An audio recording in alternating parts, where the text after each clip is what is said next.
You see these alerts and you hope that within 24, 48 hours, they'll be resolved by the child being returned home safe and alive. And every once in a while, it happens. Not all the time. Michael Joseph Vaughn, endangered person alert for Idaho boy, 5, missing for 2 days.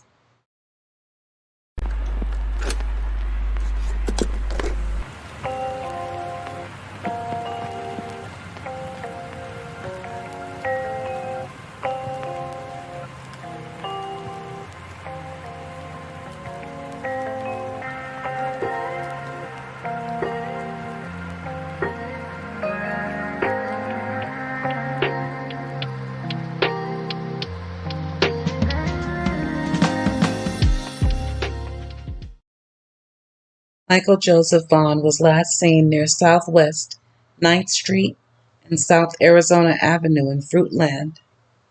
Vaughn is 3 feet 7 inches and weighs 50 pounds, with blonde hair and blue eyes.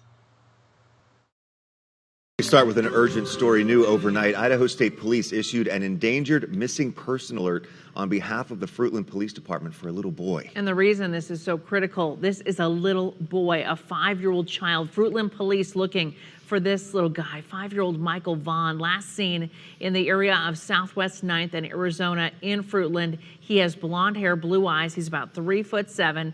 He was last seen wearing a blue shirt with a Minecraft picture on it and dark blue boxer shorts. Police there have asked residents in the area to check their own properties for any signs of the boy. They do need people to stay out of that immediate area of Southwest 9th and 8th while they deploy a tracking dog to search for him. But the community is coming together to help find this boy right now. If you have any information on where he might be, please call Fruitland Police, 208-642-6006. We want to get Michael home safely and as soon as possible. Well, tonight, concern and confusion in Fruitland as law enforcement and the community continue to search for a missing 5-year-old boy. Michael Vaughn, also known as Monkey, has been missing since Tuesday night. Now, we've watched as multiple law enforcement agencies have used helicopters, drones, and canines to find the little boy. Now, a national agency is joining in on the search, and it comes as we're now expecting an update about this case from police. Our Tristan Lewis is live in Fruitland, where he has been staying on top of this story for us this week. Tristan, walk us through what you've learned.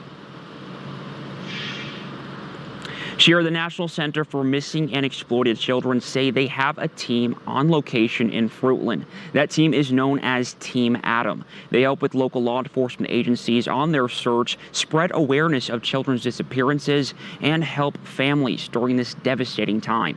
The National Center for Missing and Exploited Children were not able to go into full details about what they are bringing to Michael's case, but in general, Team Adam is made up of retired law enforcement professionals. They are sent to sites where cases are unfolding to provide ground technical assistance and other national resources. They also bring equipment and more resources for each case.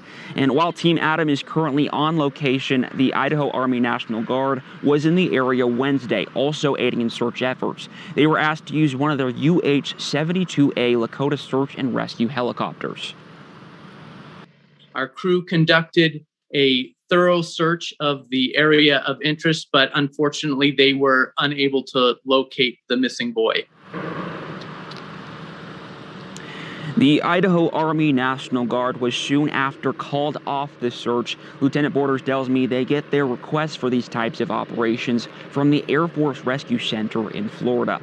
And again, this search is still very active, and Fruitland police ask everyone in the area to check their property, their security camera, and if they see anything, let police know as soon as possible. Now, for anyone who is scratching their head saying, wait, did I miss something? No, you didn't. It's mind-boggling already, because it really does seem like we have another baby that just vanished. But the officers or the law enforcement, they aren't really telling us that right now. They haven't released the details surrounding the disappearance. We know what he was wearing. and that he was supposed to be on foot. We don't know who he was with or anything like that. And as I'm reading it, it's not because they don't know, it's just that it's not something they're releasing. And based on how they're searching, they have to know more than the little bit we do, which is that he's missing. They're searching extensively in that area. And, well, we'll just have to stay tuned and pray to God that little monkey comes home and that we don't have another one of those stories. Where is Michael Vaughn?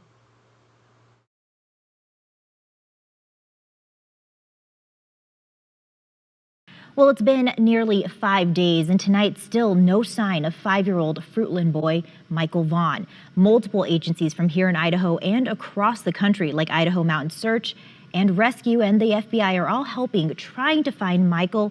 And this comes as the police department is still asking for community support. Our Tristan Lewis joins us now. And Tristan, police aren't looking for community search teams right now, but they do want people to thoroughly check their property.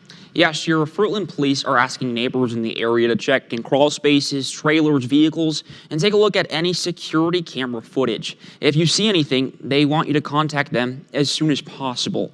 They're also asking people who are in the area of Southwest 8th Street, Southwest 9th Street, and Cornwall Way on Tuesday to call dispatch. Fruitland PD assures that they are following up on any leads they get. We just want our monkey home. We just miss our baby and we want him home. As the search for missing 5-year-old Michael Vaughn approaches day 5, Fruitland police say they are committed to finding the boy and making sure no stone is left unturned. The community knows because they see us out here every single day, pounding the pavement, pounding these rural areas. We are working. Law enforcement has done in-depth searches around the last area Michael was last seen, which included K-9 teams, aerial, marine, and land support teams, and multiple drones. Every minute counts in these investigations when searching for a missing child, and we appreciate the public's support and cooperation as we continue the search for Michael. As this search remains very active, Fruitland police aren't sharing many of the details going into the investigation, but they do say Michael's family is fully cooperating. I just want to thank the community and all the enforcement agencies that have been continuously, tirelessly looking for him. Community members around Fruitland and Payette County remain heavily invested to where this little boy could be. Some neighbors say they're disappointed and frustrated by the little information in the case. They want answers. They want to know that our search efforts are going somewhere, and at the time they're just nothing is that we know of is leading anywhere. So it's really hard to know that this little boy could be anywhere. Krista King with the Chamber of Commerce says Fruitland is a close-knit small town. She's impressed with how the community has come together this past week. She knows law enforcement, search teams, and neighbors are doing everything they can to bring this 5-year-old boy back home. Thank you from our community. We're just very grateful that we have everybody coming together. It's really great to know that we have that support from other communities that are close by. And as people call into the police on any leads, they want to remind the public to make sure it is from credible sources and not report on any speculation. Again, every second matters on a case like this. Shira. Thanks, Tristan. I know a lot of people are still waiting and hoping to find out more information about this. And if you know where he is, just call 911 or the Payette County Sheriff's Office. Just like at the top of the newscast, we are staying on top of this developing news tonight. People in Fruitland are refusing to give up hope for a 5-year-old boy who's been missing since Tuesday evening. CBS 2's Trevor Fay is live in Fruitland. He has the very latest tonight. Well, Natalie, as we were saying earlier in the show, the Fruitland Police Department is going to be holding a press conference tomorrow at 2 p.m. just down the street behind me here at Fruitland City Hall. Now, what I do know is that they were conducting investigations earlier this afternoon, looking through people's cars and checking their license plates to see exactly who was passing in and out of Michael's neighborhood. Now, let's take a look at Michael's picture. This here is Michael Vaughn. He's just 43 inches tall and weighs 50 pounds. He was last seen wearing a blue Minecraft t-shirt with dark blue boxer briefs, and he answers to the nickname of Monkey. He lives near the corner of Southwest 9th Street and Arizona in Fruitland, where, as I said, police were conducting a search, taking pictures of license plates, and asking how many people were in each car.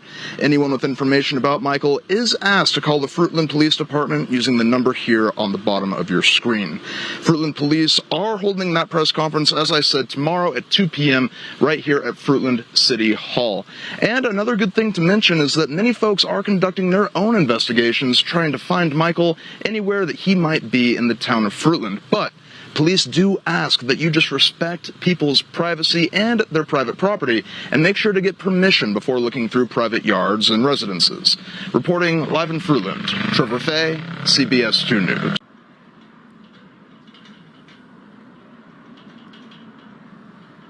Okay, good afternoon, everyone.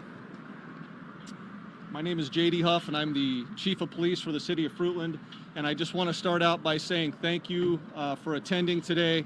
You know, this is this thing is monumental, and it's super important that we have you guys here helping us out, getting some words out here today. So I want to start this off by introducing some of my counterparts here, some of my partners that are helping me with this. I'll start out with Special Agent Brian Sullivan with the Federal Bureau of Investigation, Captain Matt Sly with the Idaho State Police. I've got Chief John Plaza with the Payette Police Department, Brian Marinelli with the Idaho Mountain Search and Rescue Team, and I've got the family of Michael Joseph Vaughn here, Brandy and Tyler and Brandy's sister here today with us. So I'm going to read my press release to you, and then I'll stand by for a few questions for you once we complete this, okay? Today, the Fruitland Police Department, in conjunction with the State Police, multiple Treasure Valley law enforcement agencies, and the Federal Bureau of Investigation, we continue to search for missing and endangered 5-year-old Michael Joseph Vaughn, MJ to his family and friends. Michael was last seen near his residence on Southwest 9th Street in Fruitland at approximately 6:30 p.m. on July 27th, 2021. Operations to date include the methodical search of the area near Michael's residence, which included 2 irrigation runoff ditches, which were drained by the Fruitland Public Works Department in an extensive search and rescue effort, including the use of canines, aerial, and marine and land support. Idaho Fish and Game officers are continuing to search the river by boat 4 to 5 miles downriver and back up, and in the sloughs of the Snake River as well. The Fruitland Police Department will continue to organize search and rescue operations with resources provided by the Idaho Mountain Search and Rescue Team, the Fruitland Fire Department, and the National Center for Missing and Exploited Children, and others. We've received a tremendous amount of support from the Fruitland community, and we'll continue to call upon them, but as needed. We're continuing to seek the public's assistance to identify individuals who are in the area of Southwest 8th, Southwest 9th, and Cornwall Way in Fruitland from 6:30 and 7:15 p.m. on Tuesday, July 27, 2021. If you were in that area or you know someone who was, please contact us at 208-642-6006, extension 0. That's the Payette County Sheriff's Office, and again, a tip line. Even if you don't believe that you have something that's relevant or relevant information to this case, we want you to contact us so we can recreate a complete picture of the time that Michael was last seen. Every minute counts in these investigations when searching for a missing child, and we appreciate the public's support and cooperation as we continue the search for Michael. If you live in the immediate area, please thoroughly search your property to include any outbuildings, vehicles, anything that a 5-year-old kid could get into. We also ask that you review any security camera footage that you may have that may be attached to your house. Video is extremely important to us in these circumstances and these investigations. We're also very grateful for the public's assistance in following up on each lead. We are vigorously following up on each lead that we're getting in. So I want to make it clear that as your tips are coming in, they're not falling on deaf ears. The community knows, because they see us out here every single day, pounding the pavement, pounding these rural areas. We are working.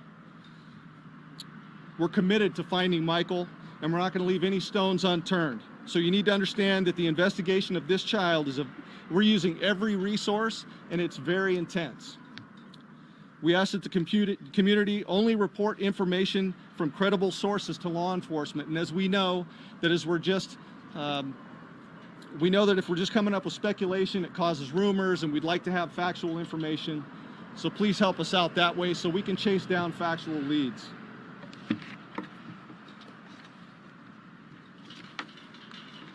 We also want to emphasize that Michael's family continues to be 100% cooperative with our investigation, and we're asking you to be extremely respectful of their privacy during this situation, and we would appreciate that. Super difficult time, as you would know. So Michael was last seen wearing a light blue Minecraft t-shirt over here on my left, dark blue boxer briefs, a child size 11 sandal, and he stands 3'7" tall. He's 50 pounds. He's got blonde hair, blue eyes, and he answers to the nickname Monkey. If you see Michael, have any information that would lead us to his whereabouts or his location, please call the Payette County Sheriff's Office at 208-642-6006, extension 0. So we just want to extend our appreciation to our community. We thank you for your continued support and the media. And with that, I'll stand for a few questions. So I was out here the past few days. There's a lot of people driving out here wanting to help, but they weren't really sure. There was some organized stuff, but just what do you want people to do who are wanting to help you guys out? Do you want them to stay out of your way? Is there things that they can do to help support, or kind of what direction do you want to get people who want to lend a hand? Okay, thank you. That's a great question, and we've been getting that quite a bit. I would tell you that where we certainly appreciate the public's wanting to help us, we've evaluated that several times, and it can become a little problematic for us. So what we're asking the public to do at this point is to search their residences and their homes. You never know. We got a 5-year-old kid out there. He can wander in and out of places super easy, into people's backyards. Any place that he could be on a larger piece of property, that's what we're asking the public to do. We have trained professional search teams with search canines that are certified, and we're in these areas that we have been for the last 3 days now. So we're asking for the public to stay out of those areas and let us search those with these certified search teams. They're professionals, they know what they're looking for. A lot of times when we recruit civilian help, they miss things. And so where we have such an intense and such an important goal to accomplish, we don't want to miss a thing. We need to cover those pieces of ground inch by inch with trained searchers who know what they're looking for. And they have canines that accompany them that are trained and certified as well. So we're just asking the public to help us out that way. Let us work through this with trained professionals. At the end of this, if we still find nothing, we may recruit the public's help in another mass area search down the road. But that'll be down the road, and that is an as-needed event, okay? Thank you. Corey. What credible leads have you gotten so far since the last time we saw? Corey, thank you for the question, but I'm not gonna opine or weigh in on the ongoing investigation into this thing. I just can't do it. So I appreciate that. Our focus and our main focus is finding MJ and bringing him back to his family, and that's where we're at right now. Search and rescue operations, and we're going to continue doing that. So thank you. And you mentioned canine teams coming in. Were some canines brought in from out of state as well? Well, yes, they were. We've got canines. We've had at least 10 specific canine teams from at least 3 different agencies. I'm sorry, could you step up to the podium for just a second there? Sorry. We've had at least 10 separate canine teams from 3 different organizations that span from coast to coast. Thank you, Brian. Yeah, you're welcome. Can you touch on more about what these outside agencies are able to bring to this case? Oh my gosh, thank you for the question. These outside agencies bring everything to the case that I can't. Manpower, resources, equipment, I mean, everything. I mean, the city of Fruitland, we're a small city. We've got 12 officers out here beating the street every day. So bringing these experienced, qualified people into these investigations for us it's just completely incredible, and it's huge for us. The City of Fruitland Police Department we can continue to support our community and handle those calls for service that we need to, while adding support to this team here as we continue this investigation. Yeah, it's incredible. So. Has any additional equipment been brought outside from the Fruitland Police, like with these agencies? I don't understand your question. So any other equipment? So we do have drones that have been brought in from the Meridian Police Department. We have an Idaho State Police drone, as well as a Payette County drone and a Sand Hollow fire drone, all of which are pretty sophisticated, and they have FLIR capabilities, and we are continuing to use those as we search. And just for the people that aren't familiar, could you explain what FLIR is? FLIR is a forward-looking infrared thermal imaging device, and so we put that up there. We like to primarily do that in areas where it's a little bit cooler, so maybe in the morning or late at night, where we can get a little better signature or heat signature on those devices. And so we're continuing to do that. It's a great resource. So. And is there anything you can release about, was there any indication of a direction of travel or a direction that Michael might have gone, or anything of that nature that you can release? You know, I will tell you that he was last seen there on Southwest 9th. We're still trying to pin down some direction to travel, but I don't have that. You know, our goal is to find him, and we're going to continue hunting. And I will tell you that everything is on the table on this. Okay, so we're going to continue our search and rescue efforts. And I appreciate you guys. I thank you for being out here today. And having said that, would the family like to speak to this at all? Not. I just want to thank the community and all the enforcement agencies that have been continuously, tirelessly looking for him. And anybody that has any information, please contact the Fruitland PD. We just want our monkey home. We just miss our baby and we want him home. Anything helps. Anything. Okay. Thank you, guys. All right, with that, we'll conclude. I thank you for coming. You can call Fruitland Police or 911 if you know anything about his disappearance or you've seen something strange. This happened back on Tuesday. And of course, it's been a couple of days. We'll continue to follow the story throughout the weekend, and we'll have any updates on idahonews.com.